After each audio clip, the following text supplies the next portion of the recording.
What's up, cooks? It's Wednesday. So we are on a 9-cup food processor binge, right? Last week was the KitchenAid. This week we have the Ninja Professional Auto IQ food processor, 9 cups. We're going to give this the old Amy Learns to Cook test and review. So welcome to the Amy Learns to Cook kitchen.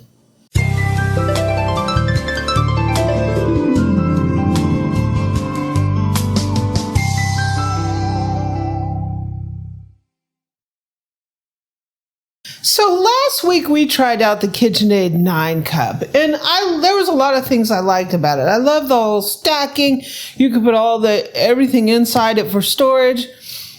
I just had some issues with it. So I figured out we'd try out the Ninja today. This is the 9-cup food processor. I actually bought this on Black Friday like a year ago, and it ended up getting shuffled to the basement, and here we are opening it now, right? So, yeah, I guess that's what happened. They do have a lot of things on here, like making tarts and making pizza dough and all that fun stuff. We might try some of that. We've done bread in the food processor, but I've never done pizza dough. So there's a quick assembly guide. Their guides are better than the KitchenAid guides, that's for sure. A recipe booklet. Nice, nice. Their marketing is great. Yeah, their marketing is really great. I've tried a few Ninja products. Liked some. Kind of wanted to pass on others. I don't know. So we'll see on this one. I'm always down for trying another. Oh my gosh. This has like a multi-level blade. This is the dough blade. I'm glad that wasn't the blade. Like the chops? Yeah. Not like their blender. Their blender does multi-level. Yeah, they have this multi-level thing going on.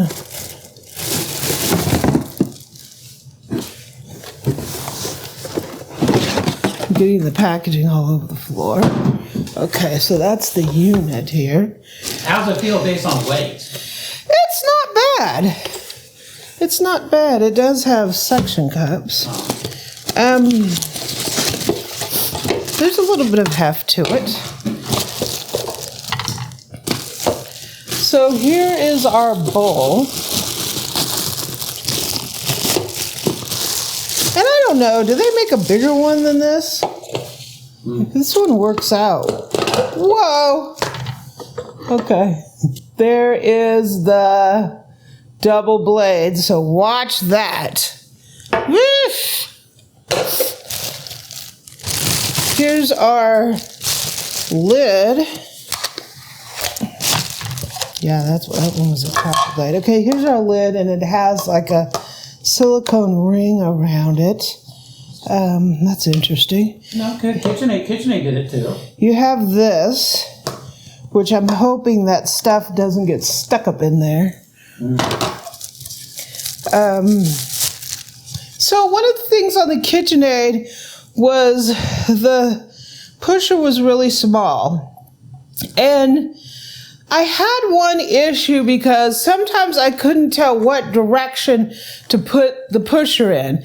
This one here has a little bit more shape to it. Yeah. The Breville has more shape to it. The other one doesn't have a big shape to it, so it's really hard to know which way it goes in.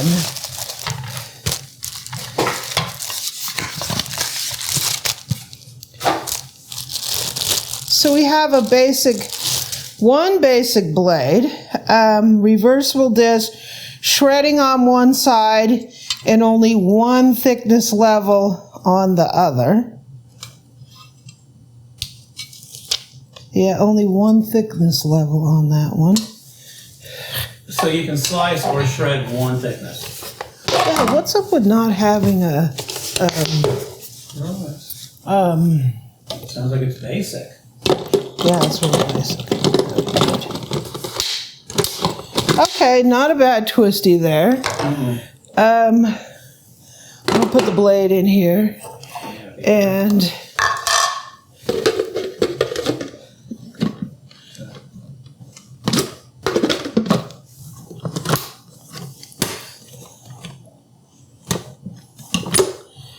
bad twisty.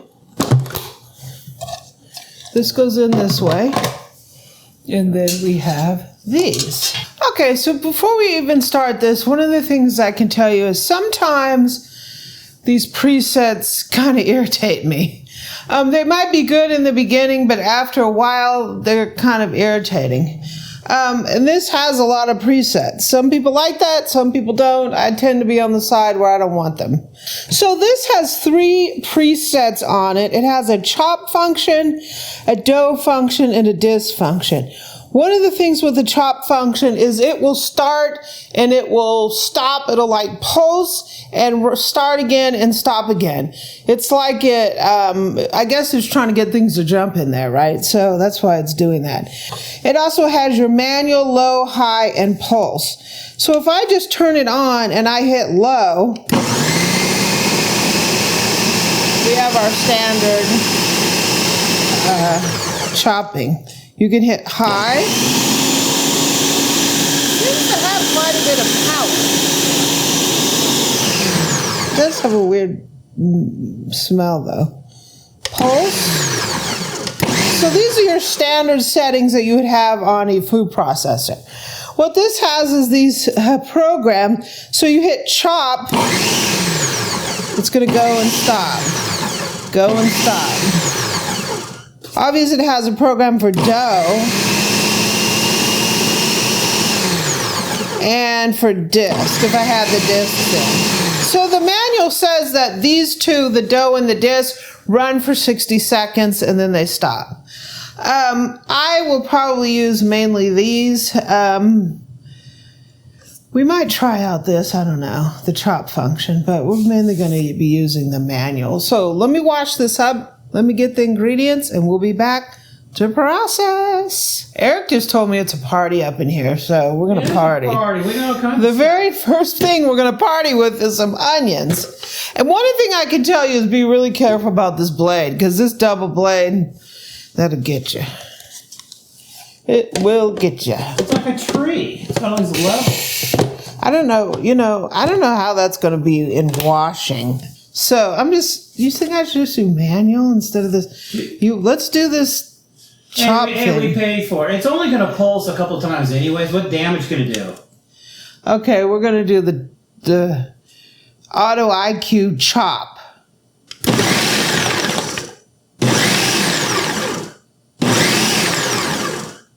Done.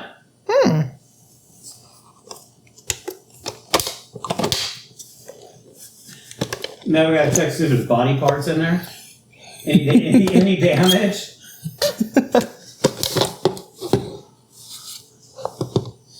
It looks pretty good. There are some big pieces here.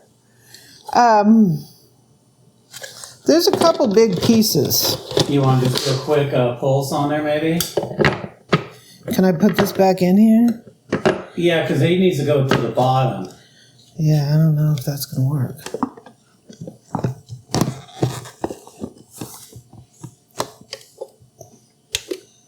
Pulse. But he's on. Hit pulse. No, the blade. Interlock's not in place. The blade's not on all the way. No. Well, that's what you got. Whoa! We do have some uneven pieces, but it's not horrible. I really would have used the manual. This is why I don't like these presets.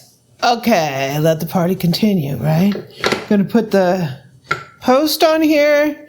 We're slicing zucchini, so this time I'm going to make sure I got the slicer. Whoa, there's quite a gap in between here. Oh, no. Do you see that? Oh. Gee. There's no spacers that we can put in there? Well, this it's pretty low, so. You think it's a low rider, maybe? Yeah, this part fits pretty low. Okay. So, like the other one, we have the same problem. This one will fit. The dimensions compared to the KitchenAid are very similar. Yeah. Okay.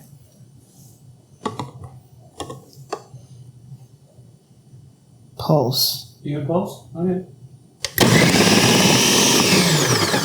Well, you went through it. Woohoo! You got Zook. Or I could just do it on high. Good.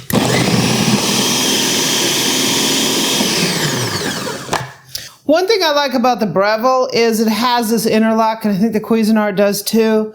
It has an interlock up here, so all you do is turn it on, and as you move through your food, taking the pusher out, it goes on and off. So you don't have to constantly keep turning it on and off. The pusher will turn it on and off.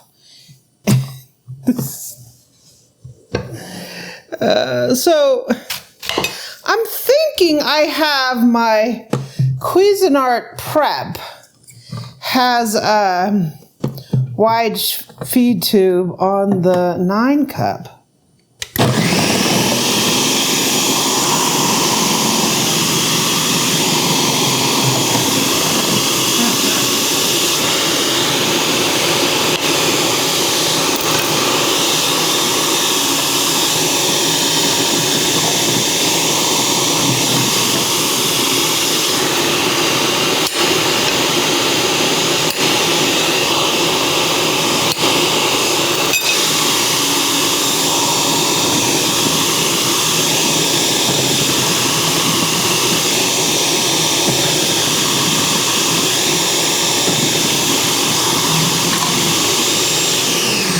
Well, I didn't need the...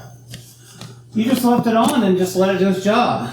Yeah. The only problem is because you had to cut them in half, they bounced however they wanted to. Let's see the results. So, gosh, that is the limiting with this, is it only has the one blade. And these slices are pretty thin. So if I want to do anything thicker, I just don't have that option with that machine. Mm-hmm. It's pretty thin. I really like an adjustable blade. Okay, back to more slicing. The reason I'm doing this is just because I want to slice a few things with different textures. So we're going to slice a tomato. These are Romas, so they're not as round as the ones we did on the KitchenAid.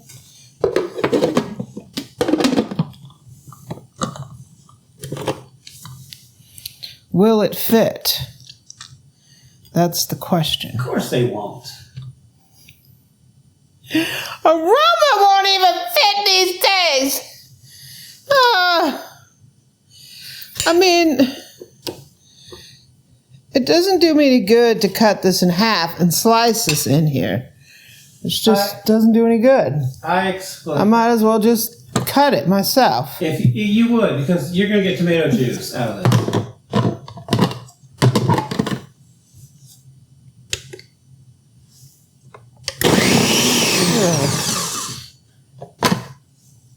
The carnage.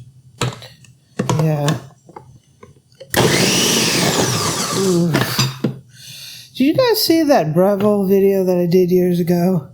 How the Breville gives you beautiful slices. The Cuisinart Custom 14 gives you beautiful slices of tomato. I think we would use this to make tomato soup out of. Well, better salsa, maybe. Yeah. I would say it's slightly better. Well, maybe slightly better than the KitchenAid. I do have some pieces in here. The KitchenAid gutted the slices. Yeah.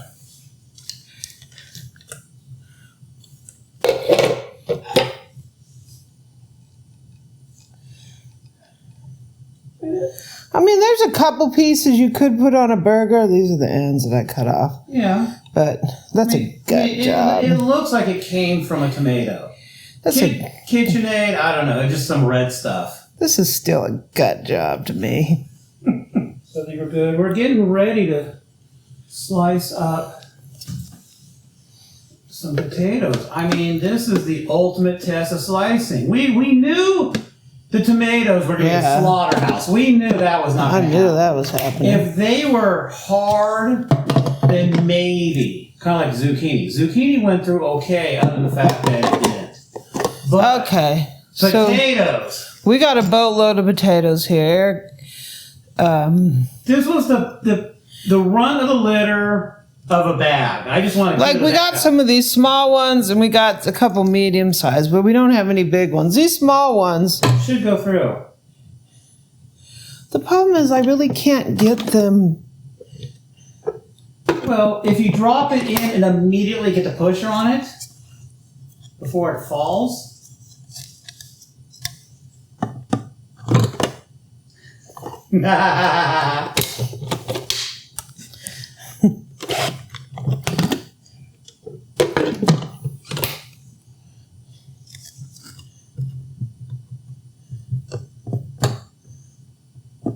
Okay.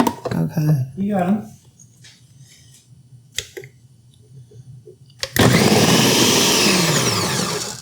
Ooh.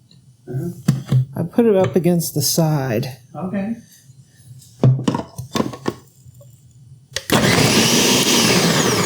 We have a lot of potatoes.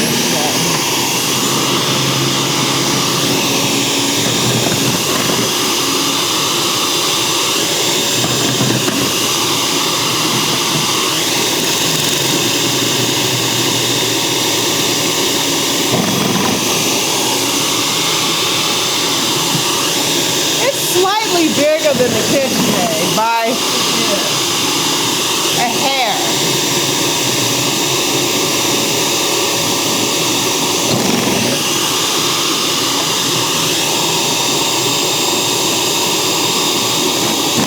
We're starting to get that electric smell. The motor. Yeah. At least motor's going on.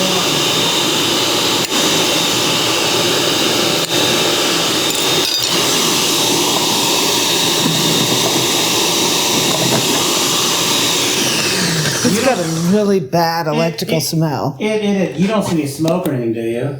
Because it really smells like we should be seeing something. I don't know. It has really bad. If Ninja can't handle some potatoes, then that's got to be a fail. So here's the slices. I would say it's slightly better than the KitchenAid just because of the feed tube is maybe 1/4 of an inch wider, so it can handle a little bit more. But no, these medium potatoes. And look, you have a lot of mangling action going on.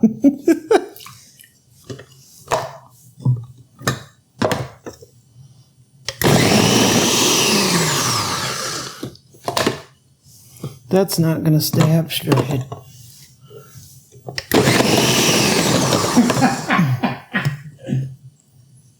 That was like a hop, skip, and a jump. It did.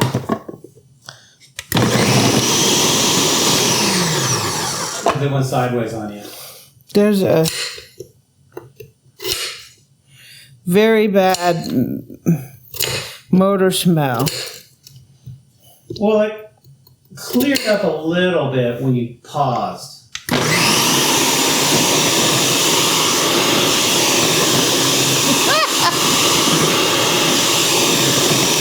What the heck? It's back. It's got a really bad motor smell. Yeah, I don't know if it's going to burn up.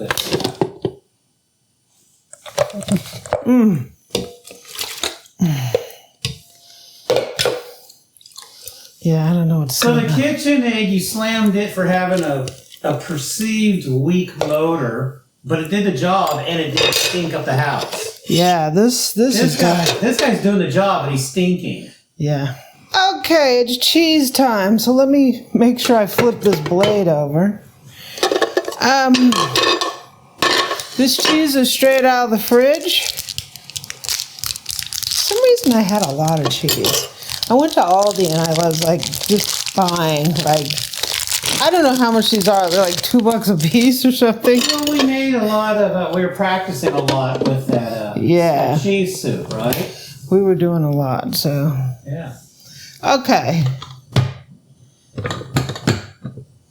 It does fit in here. Okay. So let's shred some cheese.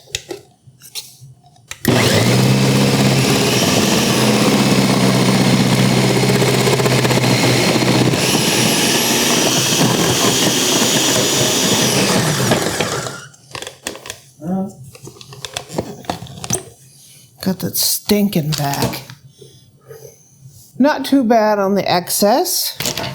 And it looks like it did a really nice job. Really nice, pretty shreds. Mm-hmm. Pretty shreds. Not a whole lot of mangling. I think it did a great job. It's kind of like the KitchenAid. But it's a good size. They picked a good size for the shredder. Yeah, it's a good size. Even though you only get the one. Like if you need a fine shred for something, you're not going to get that because look at, you got pretty long shreds here. So to get a fine shred, you're not going to get that because you don't have the options of all those blades. That's a big drawback, but it did a fantastic job. Now, let me go package this up and put it in the fridge, and I got a few things to say about these 9-cup food processors.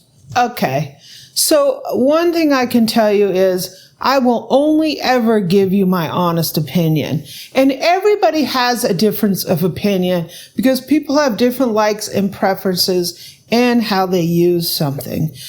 I understand that you might want to get a smaller food processor, either because you have a smaller kitchen, or there's maybe only one of you or two of you, or you have a larger Breville, a Custom 14, a Pro line, but you just want a beater food processor, right? You want something that's smaller, that's bigger than a mini chopper, but smaller than a full-size food processor, that's light, that's nimble, you can move around, and you could just, you don't feel bad about beating it up because it's inexpensive, right? So you have these food processors that are around the like $100, $79 price range. We had the KitchenAid that we looked at last week, and now we have the Ninja.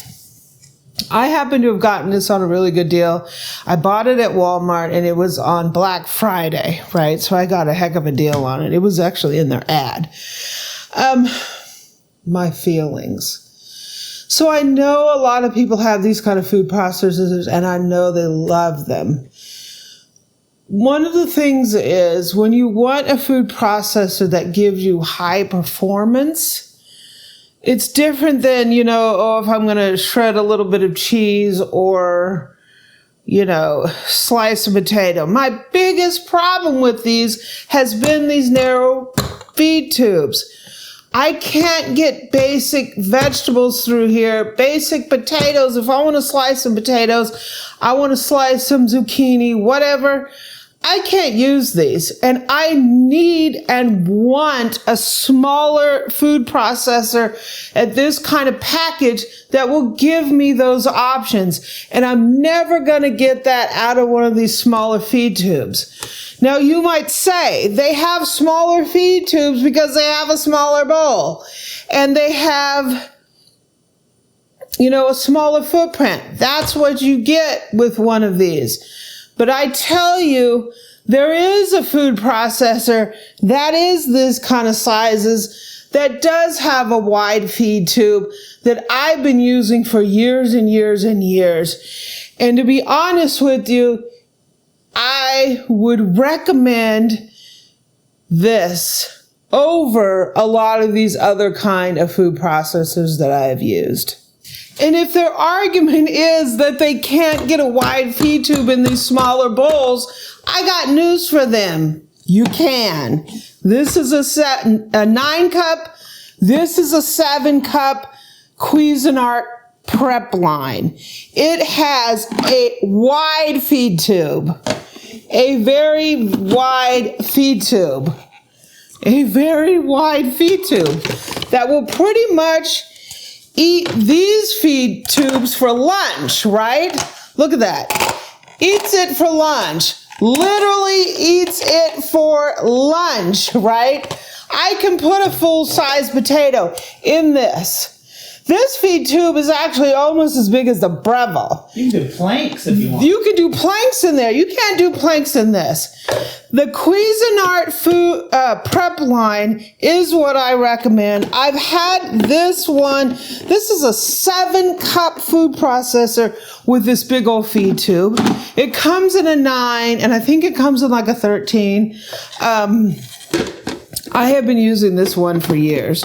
I understand. So this is like, can be around the $79 to $100 price range. This is about $150, $50. Get this every single time. Now I know there's a lot of food processors and a lot of brands out there and all that fun stuff. You can't go wrong with some of the brands. And some of the brands are the brand that these are actually known as. People call food processors the Cuisinart, right? A Cuisinart instead of food processor. You have the Cuisinarts and you have the luxury brand like the Breville. That's what I can recommend. These are fun, right? I will always play with them. I will use this. But if you want big guy performance in a small package like this, this is what I would go with every single time over anything like this. So those are my thoughts. I will put links down in the description. They don't sell this white one anymore. I think they only sell the chrome. That is what I feel about this. So what's up? It's Wednesday. We have somewhat exhausted the 9-cup food processor. If I run across any others, of course, I'm going to try them out, right? But my current thought right now is stay away from the narrow feed. They're simple. There's no interlocks. There's no interlocks, yeah. But boy, you have more versatility in something like this. So those are my thoughts. Happy Wednesday. There I go, going off.